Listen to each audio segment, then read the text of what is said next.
Welcome along to the Make Life Work podcast with me, Si Jobling. I'm a software engineering manager, father of two, and in any spare time, I try to work on a variety of side projects, including communities and podcasts. Based on all this, I like to share my thoughts and experiences with fellow people from around tech about how we all try to find a balance for day jobs, life, and any side projects. For the 7th season of the podcast, we're continuing the project-specific format from Season 6. By diving into their projects, we hope to uncover some of the tips and tricks everyone uses to make them happen, so you lovely listeners can learn from our experiences to complete your own side hustles. This week, we're joined by Dan Moore, DevRel Manager at SaaS startup Fusion North. Dan is from Boulder, Colorado, where he has a young family and has been writing a book over lockdown for people new to engineering, all based on a blog he started about working in software over the past 20 years. Dan reached out to me over the summer to discuss his side project, so when I heard his story, I jumped at the chance to have him along. This is Making Letters to a New Developer with Dan Moore. So, welcome along, Dan Moore. Thanks for joining me. Thank you for having me. How are you getting on today? Doing all right. It's a little early where I am at, but I am excited to be a guest on your show. Thank you very much. And you mentioned you're not in our time zone. You're, I think, one of the first guests to be outside of the UK. Whereabouts are you from? Yeah, I'm in Boulder, Colorado, USA. So Wow. I appreciate the chance to talk to your international audience. Well, I think we'll go even further now afield with your presence, which is wonderful. How many hours back are you then to UTC? I think 6 or 7, so it's pretty in the morning for me. But I have small kiddos, so this is actually a golden time to be doing this. So. Small kids. Maybe talk about that later on, just to understand your background a bit more. Sure. So yeah, the purpose of this podcast is to talk about, how we handle our side projects and spin-off things amongst day jobs and life requirements, as it were. Before we get into the detail of what you've been working on lately, but can you tell us a bit about your career to date? How you got into tech, maybe some highlights and where you're at now. Sure. So I got a job just before the dot-com bubble burst. So 99, I worked for a small consulting company here in Boulder and worked there for a couple of years. I contracted for a while. And then I joined a startup that was started by somebody who had, that I'd met at that small consulting company, which actually has been a theme throughout my life. Like, I think probably half or more of my jobs have been connected to that small consulting company in one way or another. There, I actually had a chance to grow. I ended up spending about 8 years at that startup / small company. They were a real estate brokerage that was driven by tech. And so that was a highlight for me because that was my first management opportunity and the first time I kind of really owned a piece of technology and worked with a budget. Then I went back to contracting, and then I, in 2016, joined a startup as a co-founder, a technical co-founder. And that was a lot of fun, just building something, being super close to the customer. I had the title CTO, and we can talk about this if you want. Yeah. A CTO at a 2-person company is totally different than a CTO at a 10 or 100 or 1,000 person company. But I was a CTO, and then more recently I've shifted to DevRel, and so I am head of DevRel at a company called Fusion North out of the Denver area. Incidentally, the founder worked at that small consulting company way back when I started my job, and so that's what I'm doing right now. And one of the things I love about DevRel is just the breadth of variety that you get. During the same day, I'll be updating documentation, writing an example application, talking to a customer, and interacting with a team member, helping them troubleshoot an issue. So every day is different, but it's full of variety. And that's one of the things that I've learned I really enjoy. Fantastic. And the fact that you've been working in tech since that, pretty much the important point, right? I call this sort of like, it was the first day of when the tech blew up, literally. And then we started to pick the pieces up again and go, well, actually, we like what we did there. Let's try that. But you've been around the ropes. You've spent good times, long times in places as well. 8 years in a startup. How did you find that? That must have been quite a journey to go for 8 years in the same company. Yeah, one of the things that's wild about that is you start to see, and I should be careful here, right? I mean, I kind of called it a startup slash small company because it didn't take funding. It was a sustainable business, and it wasn't really. I mean, it was tech driven, but not necessarily tech focused. Sure. But yeah, you start to like see mistakes that you make, right? Which is one thing I think that as a consultant, you get a nice breadth of activities, and that's one of the reasons I love consulting. But as someone embedded in a product, you actually get an awareness of like long-term, longitudinal changes. And so there were bugs that I filed, and then came back to 3 or 4 years later, right? Or Classic. yeah, I mean, and frustrating too because there were like it was a business decision that bug was not going to get fixed because it was just not worth it. It was small, it was an edge case. As a developer, that can be really frustrating, but as someone who lives in the world, it actually is quite educational. And I don't think you get that when you're a consultant dropping into a project for a couple of years at most, and then heading out, right? Because it's very easy to be like, okay, we'll fix, that's a bug, we'll fix it, but bye. Whereas in a product world, you're just confronted over and over again with like the frailty of human ingenuity, I guess would be the way I'd phrase it. Good way of putting it, actually. The ingenuity, right? And then you mentioned more recently you you became the CTO of your two-man outfit, which again, I think we'd all do this, to be fair. If you're in that situation, why not? I'll be CTO, you be CPO, Sure. How did that come about? What was the situation to go into that position? Yeah, so my co-founder she super smart, was working toward her PhD in food systems, and she was taking an Uber around a conference in 2015 and was like, had some bells ring, and she thought, well, why can't we do this for commercial kitchens, which is kind of one of her areas of expertise.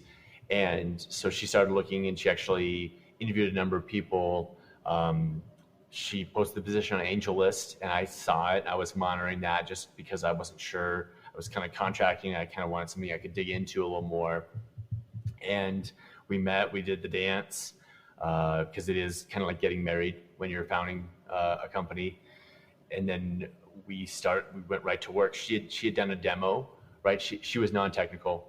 And so she kind of cobbled together a prototype with Google Sheets and a lot of like guts, which if you're a technical co-founder out there looking for people, like you want someone with grit like that, because it's going to be hard times. And as a technical co-founder, you're front loading your risk because you have to build something before your partner can sell it. So you want to see what your partner can do without having any technical expertise at all. And if all they can do is come up with ideas or plans and they can't execute on them, that to me is a giant red flag. And Ashley, shout out to her, wasn't in that camp. She definitely was able to get stuff done. And I departed after a couple of years because it was just the right time for me. But she's still running it, and they're still doing great. And she's recruited a team, and they survived, the COVID lockdowns and whatnot. So yeah. Well, and then, we'll maybe fast forward into your your current dev role. That's obviously not in that pub business; it's something else. So, how did that come about? Yeah, so I basically had parted ways with my previous employer and was doing some contract writing, and happened to reach out to this former coworker. We were on some shared like engineering leadership lists, and I saw him, probably once a year at like a big party, like not neighborhood party, but like a 4th of July kind of celebration that another coworker puts on. And we just started chatting, and I wrote a couple pieces because I was really interested in doing technical content. And so I wrote some for them, and I was interviewing around trying to find a full-time position, and we ended up chatting a bit, and it seemed like it might be a fit. And so I joined their team. They had a previous DevRel, but that person had left a couple months before, and they're a developer-focused product. And so it seemed like a natural fit. So, yeah. Fantastic. So when did you join that company? April of 2020. And I Right. will say, one lesson, if anyone's listening, I know this is a podcast more about side projects, but keeping in touch with your past coworkers is like a slam dunk, right? Like don't let those connections go, because they're the people that know you the best. In your work life, I should say, not necessarily best. No, I completely agree on that. And just for context, I left my company that I'm at now a year ago, give or take. Tried something else, didn't really like it. And luckily, because again, I kept with those connections with the previous company, I found out there was an opportunity as an engineering manager. It's like, oh, really? Nice. So planted the seed, and luckily my old line manager said, brilliant, let's just get you on a quick call to make sure you're doing it for the right reasons rather than going for the whole interview process. Totally. And it totally paid off, and I'm in a much better place now as well. So I completely agree with you on this. I concur. Keep those connections strong. Even if you're in a bad place in that job, do not burn those bridges. Right. Yeah. So I said it, folks. So it must be I true. said it, but so have you, Dan. It's not just one person. Totally. No, that's great. But so you've been there for about a year and a half now then in Fusion North. Yep. Cool. So, I mean, I interviewed Lorna Mitchell in the previous season. She's also head of DevRel, very similar. Can you tell me a bit about what your role encompasses in that position? You've mentioned like document writing and line managing and sort of stuff like that, but can you tell us a bit more about what that role entails? Yeah. And Lorna's great and far more experienced at DevRel than I am. I might have her on total career, but I don't know. But I think for the listeners who want to go back and check out that episode, great episode, a little bit different of a space just because the companies are different. So Fusion Auth is bootstrapped. Ivan just raised, I think it was $100 million, $150 million. So Right. I'm a lot more focused on being a player coach rather than, and honestly, to some extent, I think we just hired our first other DevRel in June. So for about that year or so, I was the only person, not the only person doing DevRel tasks, because the CEO in a small company does some of that, the CTO did some of that, but whereas I think Lorna's more focused on building a team.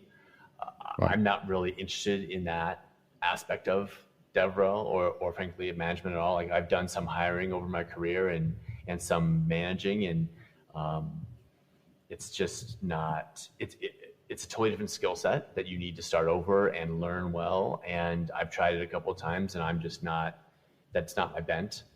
So sure. I'll probably be an IC for the rest of my life.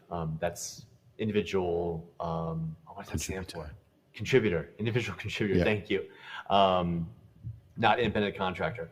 Anyway, so some details about what I actually do. Like I update documentation. I've written a number of guides. So there's actually, when you think about developer documentation or developer experience, especially at a bootstrap company, people have this idea that DevRel is all about going out and giving talks. And again, while I'm definitely not as prominent as Lorna, I have given some talks. I've given a ton of meetup talks. That's very retail, and COVID has opened up some opportunities. Like I've given talks across the US and in Israel and Germany and London via Zoom, which is awesome. But I'm also really interested in leverage, and in DevRel, the leverage is really good docs, videos, because they can be consumed on demand, and example applications. And so when I joined Fusion Auth, I think we had 2-ish example applications. And so I spent a good part of my first 6 months actually really building out example applications in different languages. We support like 10 different languages. And so that gave me an opportunity to really understand the product more, because I was approaching it as a user. I actually don't build off of the master branch or the main branch at all. Right. I always take the released version because I feel like that gives me a more higher fidelity experience that the users are going to get. Sure. I do read the code some, but which they can't because it's a closed source product. But I try as much as I can to put myself in that vein of I'm a developer. I don't know. So Fusion Auth, just a quick aside, is an auth product. It's kind of like Auth0 with some differences, but that's basically the main competitor. And most people don't care about that, right? It's a necessary feature they want to like get in their application, but they really want to build those features that the customers pay for, not login, registration, that stuff. And so when I joined, I didn't really understand auth. I'd done it myself a couple of times. And so I still try to keep that beginner's mindset because I think that's just a critical part of developer relations is to have that hat on, right? Where you're not, you want to be an expert because you want to speak to it, but you also want to be a beginner because that's where most of your people are, most of your users are, right? They don't care about the intricacies of OAuth and the different kinds of grants, right? They just want to solve the problem. And that's why the product is there, really. That's where the market has come from. Is people don't really want to build these things when it's already ready for them. How do you, and you guys, you've obviously been into that mode from the start. You're like, right, give me 6 months or so. I want to build some real world examples as a beginner and see how this goes, because then it gives me fresh context for all these docs and guides and videos that we're going to share. And it's actually a real world output. Yeah, if you're listening to the podcast, I'm nodding to everything Sai just said. I mean, that is so true. And I think one of the struggles I have as DevRel is trying to keep that mindset, right? And I don't know how you keep a beginner's mindset other than to keep learning and also to take advantage of new hires. I want every new hire to go through and do at least a couple of those tutorials because they will see things that I did not see, and also because things move on. Absolutely. And that's a good point. So it's something I've been doing as an engineering manager. Again, we bring in new engineers all the time, so on a regular basis anyway. As part of their onboarding, I ask them to go through the documentation to get set up, identify any gaps, make that change. Don't even seek approval, just make it. Because then it empowers them to know that they can do that ongoing as well. Right. I think especially in quite a large organization, there's a little bit of intimidation, a bit of imposter syndrome going on. It's like, wait, I'm all right to touch the documentation. It's versioned, it's internal. Really don't worry about it, mate. Just make the change. And if we need to roll back, we can. Right. And do you find that you go through this with your people as well? So we've only had the one hire. And so, but definitely I've encouraged them to keep track of things that they see that look weird or that are dumb, or we talked regularly when they were starting. One thing I do like to tell people is to deal with that kind of imposter syndrome, and I like your approach of just do it, especially if it's internal facing. But I think even if it's external facing, I like to tell people, hey, take notes for 30 days. I want your fresh eyes. I want your feedback. But I think if you give people feedback as soon as you think it, sometimes you don't have the full context. And so at the end of that 30 days, let's meet and review this stuff. And some things will make sense to you that didn't make sense to you that first week, right? Because you have the bigger context. Some things will be obvious candidates for change, and then other things might be candidates for discussion. But I think people who don't take advantage of fresh eyes in their organization and in their team are wasting tremendous opportunities to solve the fish and water problem, or to make the fish and water problem a little bit better. Sounds good. So obviously you've been in this new position now for about 18 months. I think it sounds like you joined just as lockdown was coming into play. So just curious how that might have affected the role and your situation in the position as well. Yeah, I think that the most obvious effect is no traveling for speaking. Sure. And honestly, no real traveling to meet the team. I think I've met the team 4 or 5 times in person over the past 18 months. They're in Denver. Most of them are in Denver. Right. I'm in Boulder, which is, for your international audience, about a 40-minute drive. So it's not tremendously hard to get to, but we've been pretty COVID cautious, and other folks have been cautious too. And so, you know, I think that taking a step back, it really forces you to think about, again, it's retail versus wholesale, right? And there are different levels of touch points, and you get different things. I am lucky that Fusion Auth is a relatively mature product. It's actually been around for about 5 years, although they rebranded it 2 or 3 years ago. It used to be called something else. Right. And so product management, like product discovery, which I think is really where retail, like getting in front of somebody and showing them something. And this is from my experience at the previous startup, that's really important.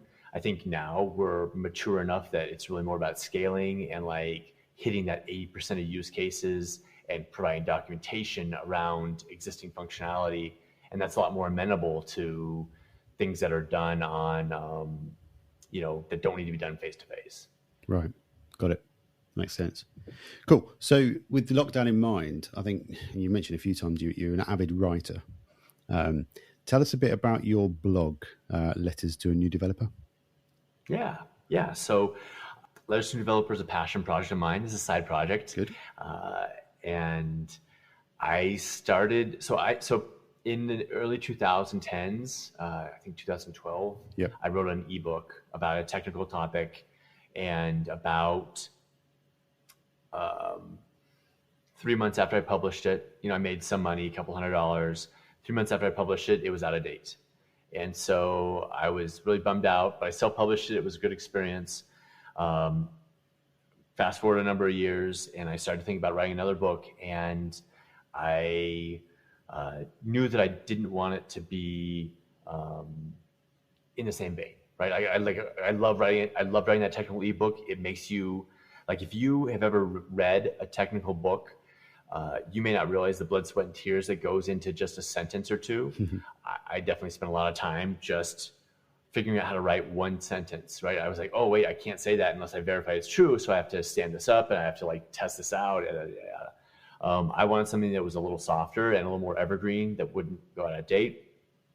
And for all you prospective writers out there, I always say the steps to writing a book, based on my N of 2, is write titles for 10 blog posts.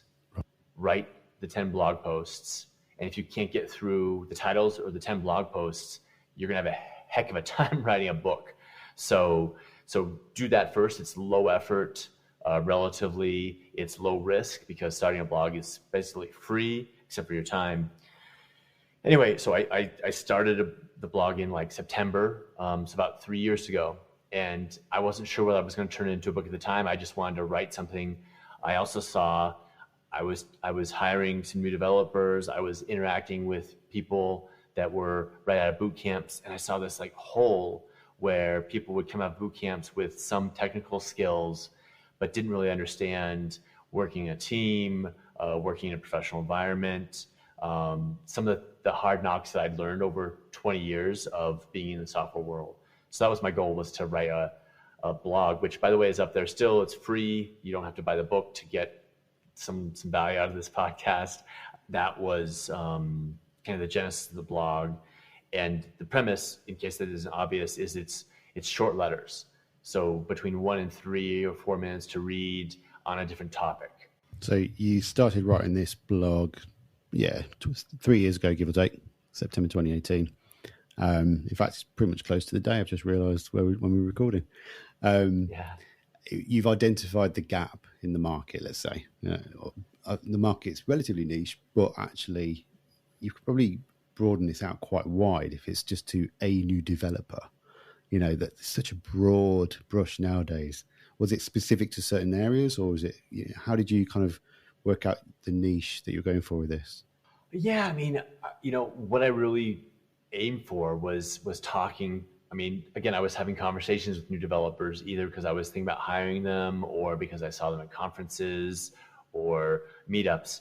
And so the goal was really to give concrete advice that they weren't going to find elsewhere. And the goal was to be explicitly non-technical, frankly. Like, I do talk about general things like text editors and version control and things like that.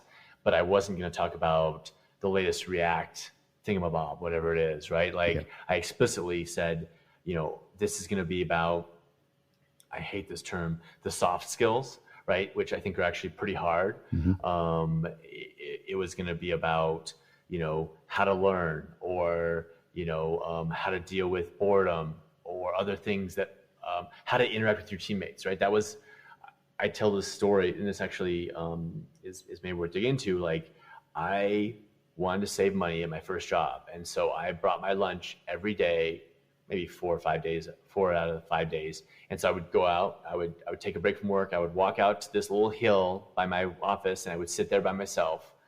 And that made financial sense, and it might have made sense from like an introvert's perspective, but from a team building and like career perspective, it was dumb, because lunches are this time where you can actually interact with people and in a non-stressful way and build connective tissue and relationships. And I was missing out on that. And after a few months, I started to go to lunch, and I had a lot more fun, and I was building things, and yeah, it cost me money, but that lesson is one of those lessons that I don't think you get. Maybe some people understand that intuitively. I didn't. And so that was the kind of thing that I wanted to write about with Letters to a New Developer, is like, hey, dummy, yeah, obviously, I don't know your financial situation. If you need to bring your lunch, that's not a problem, but you need to find some way to connect to your teams outside of tickets, outside of requests with work, even if that's just sitting around the water cooler and I don't know if I can say shoot the shit here. But and when things get tense, when things get frustrating, when you need something from somebody, you can leverage is the wrong word because it sounds so transactional. You now have a relationship with somebody, and that will help you with your coding and programming and development tasks. And that was something I had to learn. That's a really good example, though, to be honest. I think especially through lockdown, people have completely underestimated the value, I hate to use that word myself, but the importance of having a social interaction with your teammates. Last 18 months, I think most of us who've been lucky to keep our jobs have just ended up eating lunch away from our screen and then coming back to the screen. And that's really bad for your well-being anyway. What I've been trying to experiment with, I'm not saying it's been very successful, is just say once a week, just use a lunch break and bring your lunch to the screen and have a chat with your teammates. It doesn't have to be work related. You can maybe bring a game, one of these online games, just to have that downtime with your colleagues, and you can maybe do something similar in the real world when we come out of lockdown, where you literally just take your packed lunch to a park or something like that. So you actually do it together. But I'm glad that your blog sort of kind of covered these soft skills in inverted commas that are completely overlooked as a new engineer in the world. Yeah, no, it's been a fun experience. I mean, I've definitely had some great feedback from people who, have said, oh, I read every post on your blog. This was fantastic. I've given some talks on the topic, and that has been well received. So another kind of piece of advice for the prospective authors out there: don't write a book to make money. It's not. If you want to make money as a software developer, you can contract out for a much higher hourly rate. But to actually learn a subject and to help people, books are great. Again, that gets back to the scale. We talked a little bit about scale in DevRel. A book is a lot more scalable than a mentoring session. Even though a mentoring session might be, you can be a little more reactive, but a book does scale really well. So I like to think it's helped a number of people. If you need help with your side project, either for inspiration, support, or just general feedback, remember to join our On the Side community on Slack. There are a number of previous guests from the podcast in there, including Sam Hardacre, Mike Street, Dom Hodgson, and Mark Lismore. Pop on over to ontheside.network, which will take you straight through to registration, and I'll see you in there. So I'm curious how you've got a stream of blog posts that you've kind of been working through over, let's say, a year, give or take. How did you transition that into an actual book? Because I think that's the part we probably don't really understand and probably underestimate how complicated it can be. Yeah. Do you? I have a. Do you want me to go through the timeline or not? You want me to skip the timeline? Go for it. Yeah, yeah. Sure. Tell us about your process almost. Sure. Yeah. Yeah. So, and actually I wrote this out yesterday, kind of in prep for this because I hadn't really put it together. I started the blog in September of 2018. We talked about that. In June of 2019, I went to a conference and happened to, I don't know how I connected with somebody, but she was an editor at A Press. And so we actually had a face-to-face conversation at this conference. And I think I was just curious what the process would be like to publish a book. And then I went through some job changes and I kind of put it on hold. And then in January 2020, I reached out to her again and said, hey, I'm interested in starting this process again. In February, I actually put together a proposal. I think a proposal is one of the benefits of doing a formal book, because if you self-publish a book, you don't have to put together a proposal. And I'll tell you, a proposal is a pain in the butt, because you actually have to it's almost like a requirements document for a piece of software. Like you have to think about what you're trying to accomplish, who your target market is, who your competitors are, who wants to look for the competitors, right? Like I don't want to look for competitors, but I was forced to. So I was, looking around and seeing kind of what other people were talking about the same thing. And then in March, they accepted the proposal, and I kind of had an aggressive schedule because I did have a bulk of the content written. And so I think I committed to 3 chapters by the 1st of May and everything by mid-July. Right. And so what I actually did was I wrote some software to pull everything from the RSS feed down.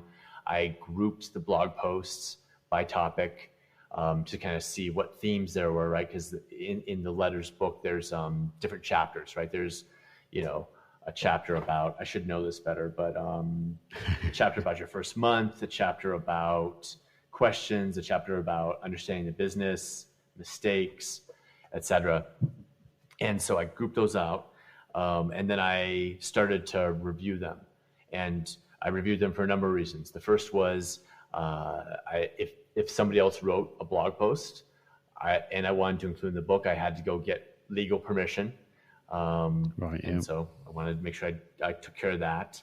I then wanted to review any of the existing blog posts, and I did end up revising them all pretty extensively because some of them have been sitting around for a year. And then I also wanted to identify any gaps. And so about 10% of the book is actually totally new and not on the blog. Right. And that was, while I was doing this thematics things, I would say a key part of learning for me right now is actually listening to podcasts. And so I should have some advice about podcasts. I'm not going to be authoritative, but again, this is more of a broad brush, giving you, the beautiful thing about Google is that you can learn anything that you want. The hard part about it is that you have to know what questions to ask. And so this book is really about teaching, and the blog is about teaching people what questions to ask. Because if you don't know about version control or the word version control or the concept, you're gonna have a hard time learning about it, because what do you type into Google? Anyway, so that was kind of the writing process. So it was a lot of getting up early in the morning and reviewing this stuff. I read every chapter aloud at least twice, because I feel like that really gives you a good flavor for natural language. And I actually delivered it early. I delivered it in early June.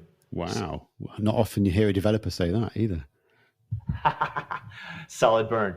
I don't know how I can, again, this gets back to what I said about writing 10 blog posts.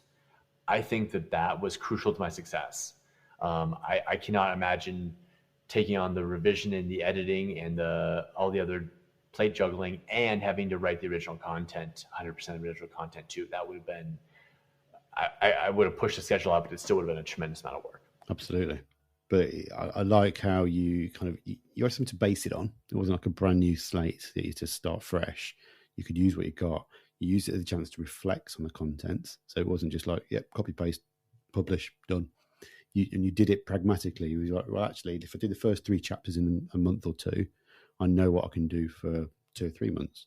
Again, we're thinking a bit more agile, dare I say. And that is the benefit of a publisher, right? Like they were the ones pushing for those kind of deadlines, because they have an interest in making sure that you're not. They have things they need to meet too, right? Like you're part of their production schedule, and so you know they push for that. And again, we can talk about the contrast between self-publishing and publishing with a traditional publisher. You know, that external accountability is, as we all know, a really good driver of delivery.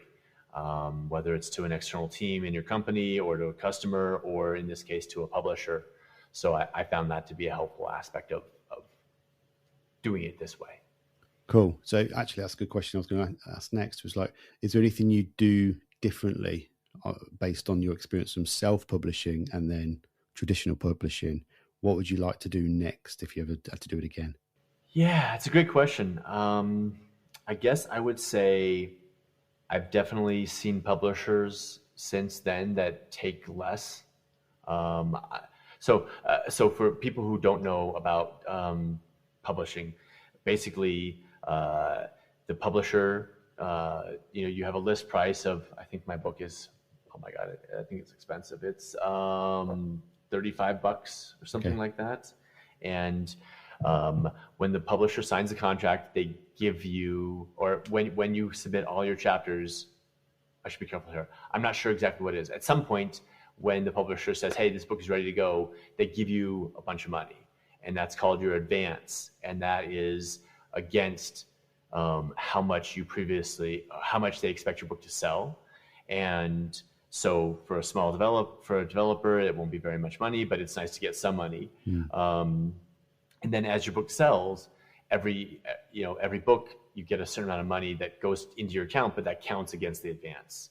And so all that is to say that I don't know if I'll earn out my advance. I don't know if I'll ever sell enough books, because it's a niche market, because the amount of money I get per book is relatively small until I sell more and more books. So again, back to the previous point, don't write a book for the money. Write a book for the expertise you will get, and it does open some doors. I did get a chance to write some other things for another publisher in a different book, in a different context, and I think that the fact I'd written a book let them know very quickly that I was serious. It's a fun thing to mention at parties. No, it's also nice to be able to give it away, to hand out to people that I know need it. So that was a little bit rambly. But I guess the upshot is, if you want it to be like a lucrative income stream, and you really think you can do that, and you want to take care of the marketing and the publishing and the typesetting and the editing, or you want to project manage that, I think self-editing is the way to go. It just aligns your incentives a lot more. Like I've self-published things, my wife has self-published things, and when you're self-publishing, you get to keep 90% of the cost of the book. So guess what? You can do a discount code for 50% and still make a good deal of money. Whereas, the numbers are a lot smaller for this book. Other than that, the financial thing was probably the biggest thing that I think people should be aware of. I don't know that I'd necessarily change it, but it's something people should be aware of. Other than that, no, I can't think of it. That's fair. I mean, you reminded me, actually, I think back in the web standard sort of movement days as well, late noughties, a lot of developers were publishing themselves, some nice tangible books, which is the other thing I want to point out, by the way. You've got a real world book in your hands. It's not a digital thing no one can touch, really. So that must be another added benefit. Going back to a point, a lot of those guys, I don't think they did it for the money. It was more to get the recognition and open those doors, like you say. It's more about, right, I've got a new thought and process. I'm going to write this down, and then I'm going to go and talk about it. And then hopefully some people go, I really like what you're doing with that. Do you want to come and work with us? Can we contract you, or whatever it is? And that's probably the main motivator to do this, really, from what I can gather from you. I mean, so you can get some of those benefits from a blog, right? Or a newsletter. Sure. I will say that I think that the difference between a blog and a newsletter and a book is that you have to be reflective with the book because it is kind of more of a thing. So you have to say, this is in, this is out. And I don't know about you, but I've blogged for since 2003. So what is that? 18 years I blogged. And it is rare that I'll go back and revise a blog post. It's extremely rare, right? Blogs are a moment in time, whereas books are more durable. And so apart from the opening doors, I think there's value in forcing you to revisit your previous thoughts and determine, hey, this is gold, and this was horrible, right? This was a really dumb idea, and this is a really good idea. Yeah. And especially in the context of new technologies or new methodologies, that can be very valuable. So, yep. And on your point around technologies, today's front end web stack is tomorrow's, newspaper lining. It's just, it goes out of fashion so quickly now. There's no reason to do that. Right. Really, apart from maybe blogging, because it is time important and you can just get it out there to an audience. Hopefully people will read it, but otherwise you've done it for your own benefit as well. Totally. That's cool. We talked a lot about the book, and you've mentioned a few times about your wife and your family situations. How do you, you mentioned early mornings was your time to write. How have you found that? And it must have been tricky if they were young children as well. Yeah, so both my kids are under 10, and so a couple of years ago a year ago they were younger. I think that, so actually my wife actually pushed me to submit the proposal. So thank you, Pam, for doing that. Wow. I was a little scared to do it, to be honest with you, and I think it is tough, right? Because your kids want you. I think doing things off hours as much as you can and cutting back other commitments as much as you can is going to be helpful. I think it also, to be honest, is good for your kids to see you sacrificing towards a larger goal. And I think this is true of all side projects, that you can say, hey, I love you, I want to spend time with you, but I also am making a choice to do this thing that I think will be an accomplishment in my life. I think that I should probably have that conversation with my kids. I don't know if that has percolated up to their consciousness, but I know that they, for a long time, were like, oh yeah, daddy's writing, he needs to be kind of left alone, or I'll come down and say hi and then I'll leave. Or they'll sit on my lap while I read something aloud, right? Like that definitely happened too. But I will say that having a supportive partner was huge, because there were times when I would just not just in the early mornings, but sometimes after dinner, I would just disappear. And if you've had small kids, this, and if you haven't had small kids, I'll tell you that there's this time we used to call the witching hour, where it was just getting kids from after dinner and into bed is sometimes can be a joy, but oftentimes is horrendous. And so Pam took a lot of the weight there for me to be able to get through my process in the time that I was allotted. There's many elements of that part that I'd like to pull apart a little bit. The fact that your partner encouraged you to put that proposal first was probably a starting sign. And the fact that you got full moral support from her going forward as well. She knew that you had a commitment. Being a self-publisher herself, she knows how difficult it can be. And also with little kids, it's a shared act in modern parenting.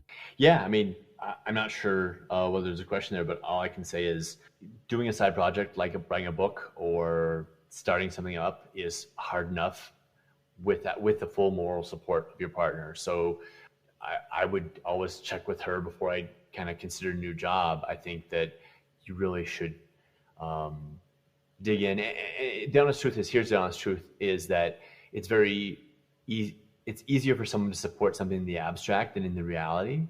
And so there were times when Pam was mad at me because I was gone, because she was frustrated because the kids might have been being difficult, or she had other things she wanted to do, right? But if you can't get that agreement in the abstract, I would think that it would be worthwhile to explore other things and see whether you could find something you could get an agreement in the abstract in, because it's just so hard. once you get going. Absolutely.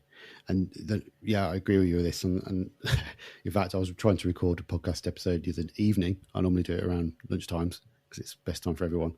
And it was the witching hour. So I completely relate to this. I said to my wife, "Are you okay to put the children to bed tonight? I know it's meant to be my turn, but I've got a call." She was like, "That's fine." And I could hear it in the background, or what was going on.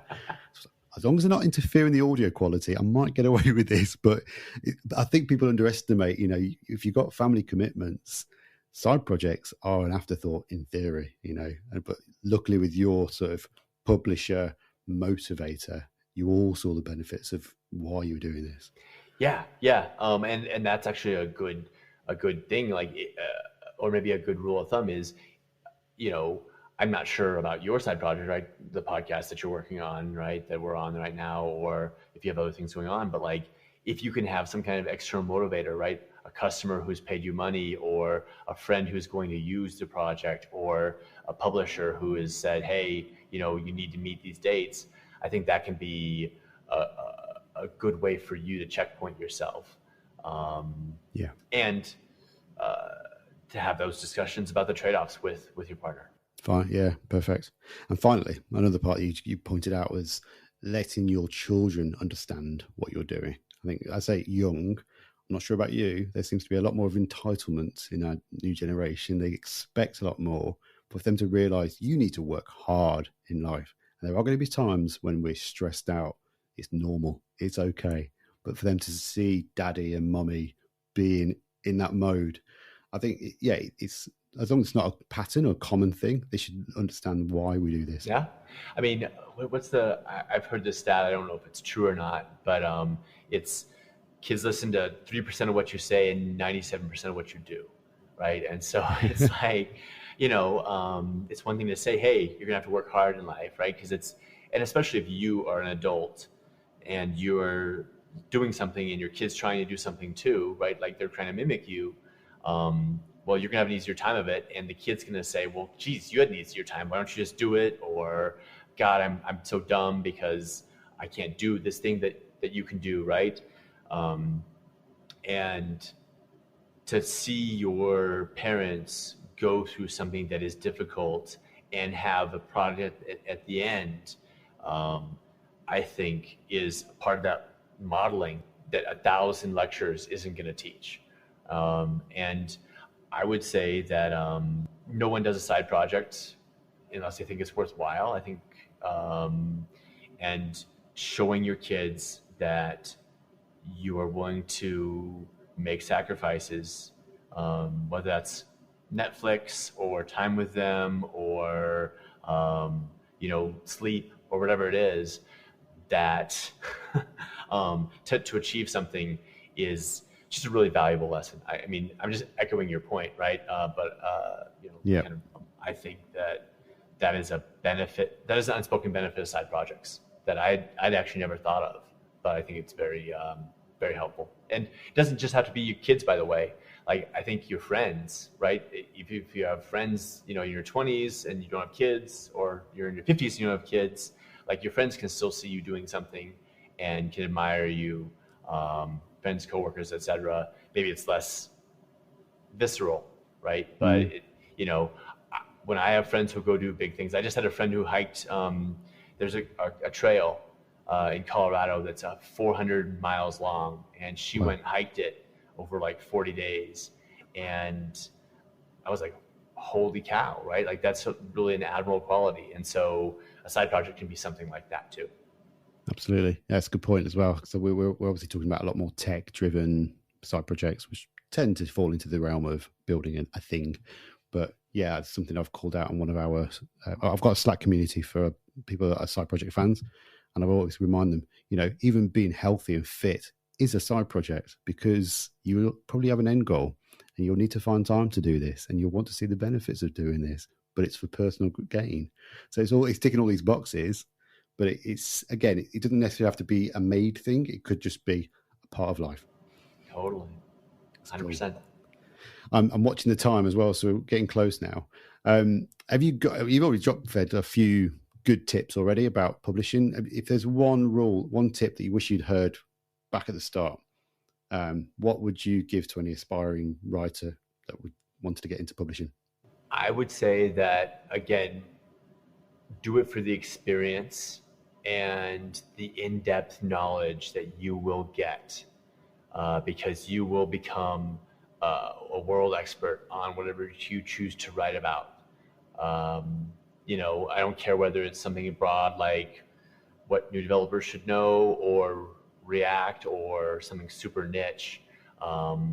You will become one of the people who knows this the best. And so pick something that you love. And also, I guess I should say that I think you will, as you get better at it, you will love it more, right? As you gain more expertise about React or whatever the topic is, you will love it more. So I'd say that's the main reason to get into to publish something. I would not say don't do it for the money. I would say don't do it for the connections. I would say do it because you want to really dig in, and it can be a great incentive to do so. That's a good opportunity to become an expert in something that you are passionate about as well. Absolutely. Yep. Sounds great. Yep. Dan, it's been absolutely great to talk to you. I reckon we could go on for twice as long, quite frankly. It's a shame we are time boxing this. Thanks for doing it. And for anyone that wants to reach out to you or read your book or any of the other things that you're doing, how do they get hold of you? Sure. So I'm pretty active on Twitter. It's More DS, so MOOREDS, Mooreds or More DS. And then letterstoanewdeveloper.com is my blog, and it's still active. I have dialed it back a little bit, but new posts twice a month, and that aren't in the book. And you can also learn about the book there too.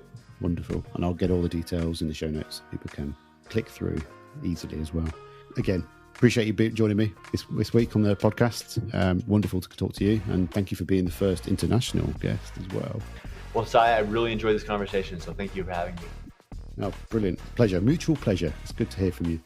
And hopefully we'll get more sales for you as well. A few more units out of the book. That'd be great. Won't hurt. Cheers, Dan. Take care. Thanks. Bye. Huge thanks to Dan for joining me this week. Wonderful to hear his thoughts, process and advice on how to get into software writing. Hopefully it inspires you to write your own book using the tips and tricks Dan provided. You can get Dan's book at letterstoanewdeveloper.com and follow Dan on the socials as @moreds. If you'd like to win a copy of Dan's book, make sure you follow both of us on Twitter, MoreDS and Make Life Work Pod, and we'll pick a follower at random at the end of this season, which concludes on Monday, the 11th of October.